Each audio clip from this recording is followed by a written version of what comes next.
আসসালামু আলাইকুম এভরিওয়ান। বাংলায় কিন্তু আমরা তুই তুমি আপনি এরকম বিভিন্ন ওয়ার্ড পাই, বাট ইংরেজিতে কি আমাদের তুই তুমি আপনির জন্য আলাদা আলাদা কোনো ওয়ার্ড রয়েছে?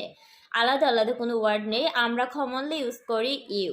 বাট এখানে একটা ব্যাপার রয়েছে, formal and informal language. You দিয়ে কিন্তু আমরা তুই তুমি আপনি তিনটাকেই বোঝাতে পারি আমাদের ফর্মাল বা ইনফর্মাল ওয়ার্ডটি ইউজ করে। সো ওয়েল, ধরুন আমি কাউকে কোনো একটা প্রশ্ন করতে চাচ্ছি, তুমি কি আমাকে সাহায্য করবে? এই প্রশ্নটা আমি কাদেরকে করব? যারা আমার সমবয়সী বা আমার সাথে ইনফর্মাল সিচুয়েশনে থাকে, আমি কিন্তু তাদেরকে এই প্রশ্নটা করব, তাই না? বাট আমার চেয়ে বয়সে বড় কারো কাছ থেকে যদি আমি সাহায্য নিতে চাই, তখন কি আমি বলবো তুমি কি আমাকে সাহায্য করবে? না, তখন আমি বলবো আপনি কি আমাকে সাহায্য করবেন। ইংরেজিতে যখন আমরা আসি, কিছু formal and informal word use করে আমরা এই সিচুয়েশনগুলোকে ডিফারেন্সিয়েট করতে পারি। সো আজকে আমরা শিখে নেব ইংরেজিতে কিভাবে আমরা এই ইউ এর সাথে আপনিকে অ্যাড করতে পারি তুই তুমি বাদে। সো জেনারেলি আমরা কারো কাছে কোনো সাহায্য চাইলে বা কাউকে কোনো প্রশ্ন করলে আমরা ইউজ করি ক্যান, তাই না? বাট আজকে আমরা ইউজ করব কুড বা উড।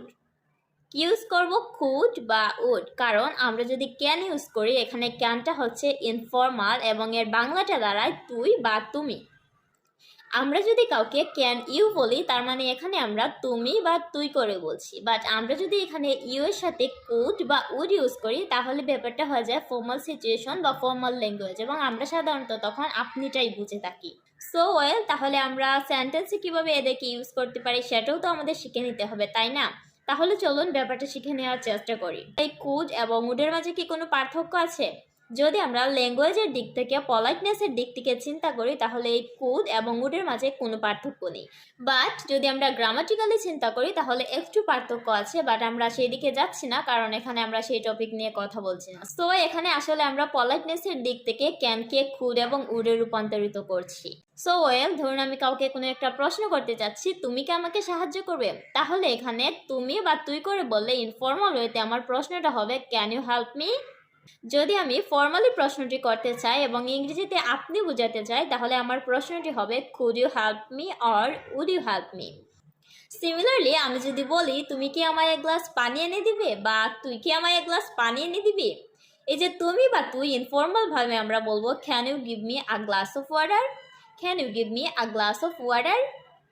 বাট আমরা যদি বয়সে বড় কাউকে বলতে চাই যে আপনি কি আমাকে এক গ্লাস পানি এনে দিবেন, তখন কিন্তু আমরা ক্যান ইউ ইউজ করবো না, তখন আমরা হয়তো ইউজ করব কুড, নয়তো ইউজ করব উড। সো আমরা বুঝলাম যে ইংরেজিতে তুই তুমি আপনি না থাকলেও ফর্মাল অ্যান্ড ইনফর্মালের একটা ব্যাপার রয়েছে। তো নেক্সট টাইমে যদি আমরা কোনো প্রশ্ন করতে চাই ফর্মালি, বয়সে বড় কাউকে রিকোয়েস্ট করতে চাই, তখন আমরা ক্যান ইউ বলবো না, ব্যাপারটা একটু অভদ্র হয়ে যায় না? তখন আমরা ইউজ করবো could you or would you. So don't forget to share these lessons and stay connected to Learn English with Sonia to get lessons like this, because here we always try to learn English in the easiest way. I will see you soon.